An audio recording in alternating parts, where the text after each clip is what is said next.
y'all? Welcome back to my YouTube channel.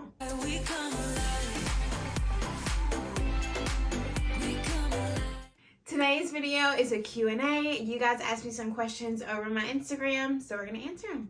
So we have a couple different categories of questions. The first one being first year teachers. This first question, can I read?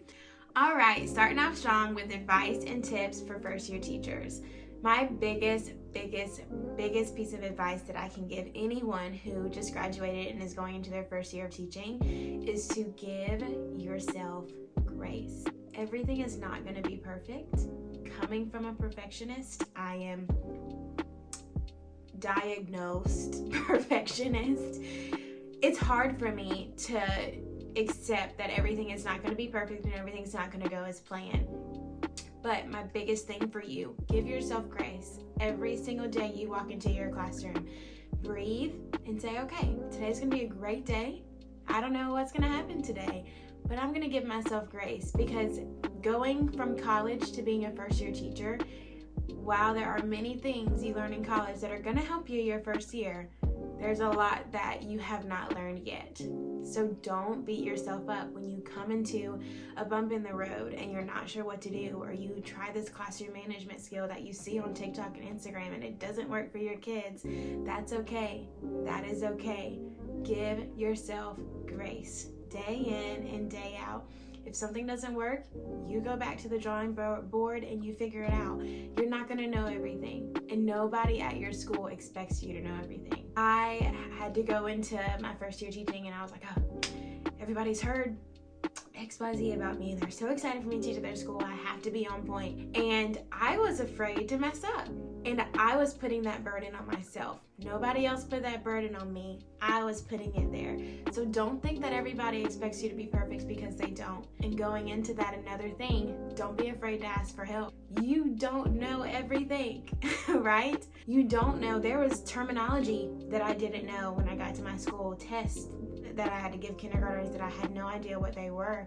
I had to ask for help. Don't try to figure things out on your own. There are people that have been there and have done what you're about to do.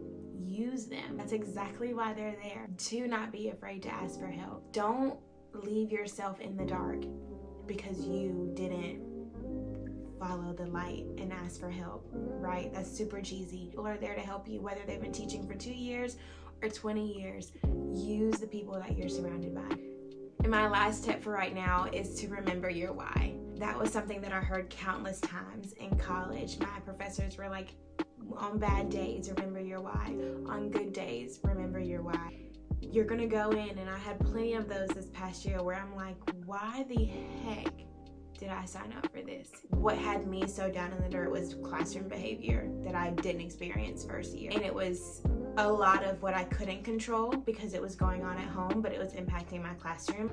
And I was in a rut for a while, months. And I will say I literally had to sit down and be like, Court, what is your why? Right? And I know what that is for me. And I challenge you, on good days, remember your why. And especially on your bad days. And you will have them. Every day is not going to be rainbows and sunshines. I can promise you that. But even especially on those bad days, remember your why, because there is a student in your classroom that needs you. Whether you think they do or not, whether they act like it or not, there is a student in your classroom that needs the person that you are. So whatever the day looks like, remember your why. All right, the second question says, what's one thing I wish I knew my first year of teaching? I wouldn't say this so much my first year, because I will sit here and say my first year of teaching was all sunshines and rainbows. I had the best year ever, and it was unlike anything I could have ever imagined. I got such a good end of the stick when it came to my students. I had a wonderful first year. One thing I wish I knew then, and definitely going into my second year, is that it is okay to take a personal day or two.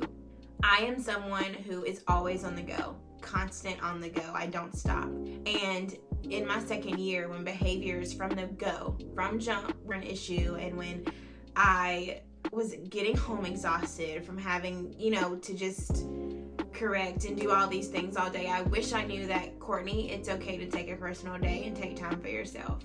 So I will tell you, if you are feeling in a moment where you're not your best, your mental health is not your best, you need some self-care days, take those days and don't feel bad about taking them. I took my first personal day this year and I felt terrible. And I'm like, I shouldn't feel bad for taking time for myself. I encourage you, if there's a day that you need to be like, hey, I need a break right now, take it, babe. It is okay. You cannot be the best for your students if you are not the best for yourself. And I say that because this year I was showing up for my kids and my coworkers and my school every day, but I was not showing up for myself, and it caught up to me. So I encourage you and I push you to pay attention to your body, pay attention to your mental health, and pay attention to how you're feeling. And if you need a personal day, take it and don't feel bad about it. All right, this third question says, what should I be doing over the summer to prep for the school year? One big thing is to sit down and decide what classroom or what you want your classroom to look like. It doesn't have to be a classroom theme. I'm a theme girl, but it doesn't have to be that. Sit down and give yourself a blueprint somewhat of what you want your classroom to look like. That's a theme. Go to TPT and find a theme and print it out, or Schoolgirl Style. I love Schoolgirl Style. That's where my theme this year is coming from and where my theme last year is coming from.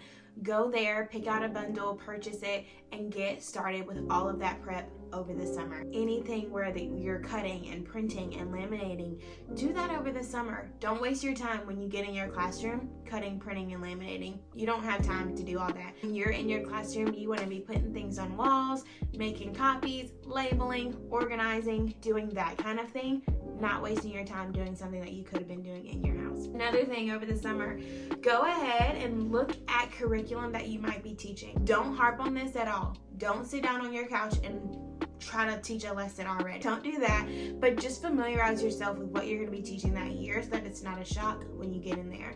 So find a bundle, prep it, familiarize yourself with what you're teaching, and go ahead and start organizing what you can. A big organization girl. So prior to my first year teaching, I had a video of my classroom. I literally had screenshots of my classroom, different parts in it, and I was already planning what I wanted to go there. When you go into classroom setup, you don't want to waste your time figuring out where things are going to go. Now that will be the case on the first day. You might want something here and then change your mind. That's okay. But if you can go ahead and do a lot of the blueprints for your classroom over the summer, it's going to make your classroom setup so smooth, and you are truly going to thank yourself later. Another thing I suggest you doing over the summer is go ahead and start thinking about your classroom management systems that you want to use. I will say a big tip for you is to think of a whole group management system, a desk or table management system, depending on how you have your students arranged, and then an individual system. I will say I wouldn't start all of these at the same time, but go ahead and think about some strategies you want to use in your classroom that you can start working on and that you're ready to implement on the first day of school. When it comes to classroom management, you want to hit hard on day one. Don't go in trying to be their friend and trying to be this super soft, super sweet teacher. You do want to do that, and you do want to be loving and caring and sincere on the first day of school, but you also really kinda want to be strict. I'm a kindergarten teacher, but I'm laying foundation as soon as they walk in the door. Don't want to waste time, because I promise if you are easing in and you're not putting the pedal to the metal on the first day of school, the second day of school, that's going to bite you in the butt in the fall. When behaviors start coming back up again, kids are becoming comfortable and they're forgetting the rules and expectations that you laid at the beginning of the year because you weren't firm and you weren't strict in laying that foundation. So go ahead and think about classroom management, and go ahead and think about your first 2 weeks of school. All right, this next question was, what are some things you do in the first week of school? I'm going to actually do a separate video on this. I'm going to talk about what I do in the first week of school, and I'm also really going to dive into my small group instruction in that video as well. So stay tuned for that one. I'll do a separate video just so this one isn't super long. All right, this next section is also for small group.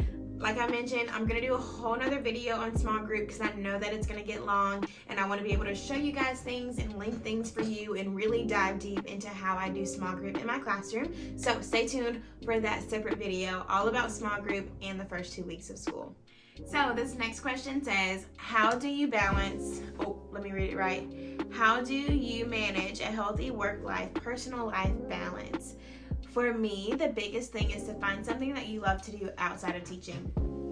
I know for me, I love creating products, so when I come home it might look like I'm working, but I honestly love doing that, so it doesn't feel like work to me. I would also say find a hobby that you love, whether that's reading or painting or drawing or creating products like me. Find something that you like to do outside of teaching. The big thing is don't bring work home if you don't have to.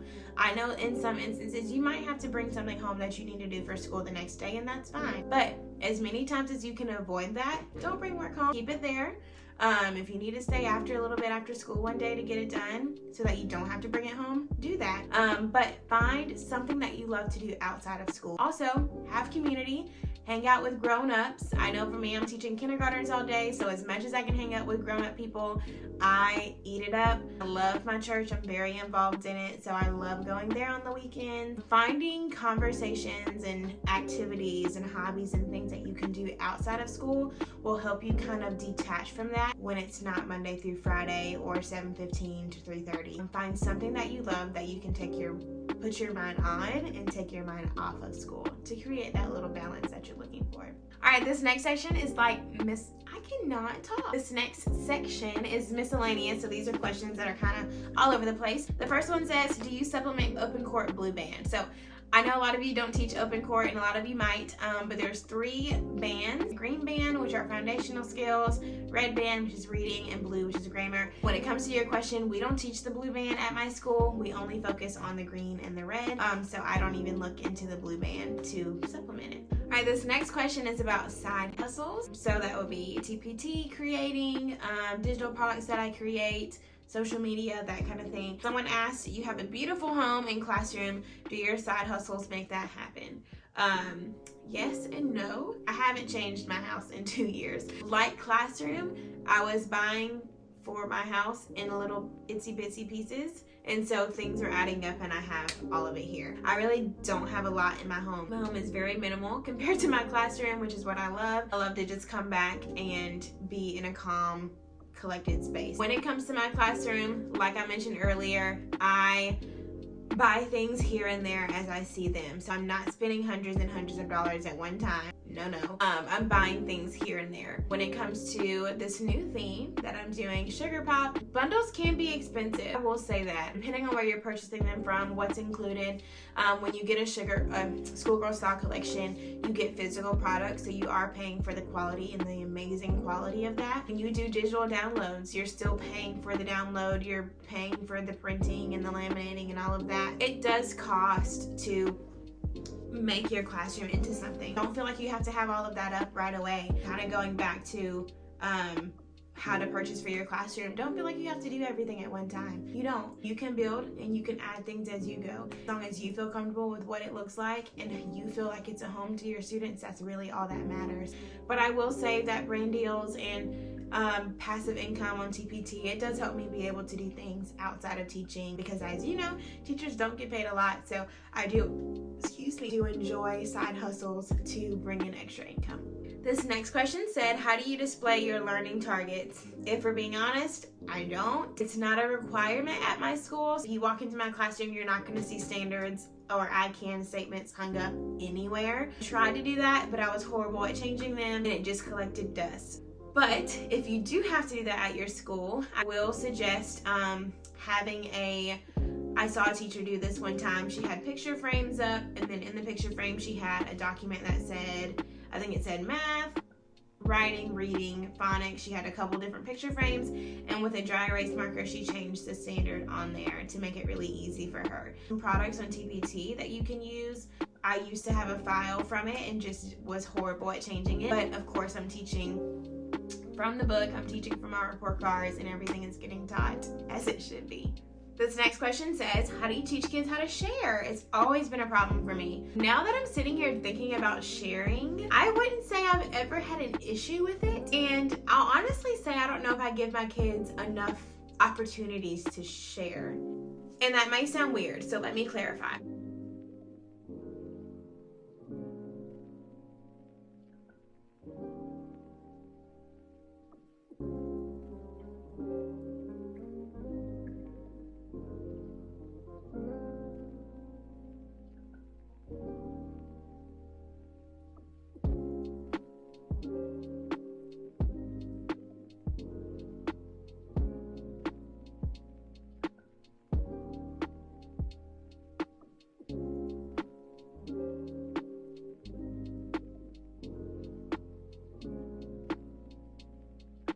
This next question says, what books do you get for your classroom library and where do you get them from?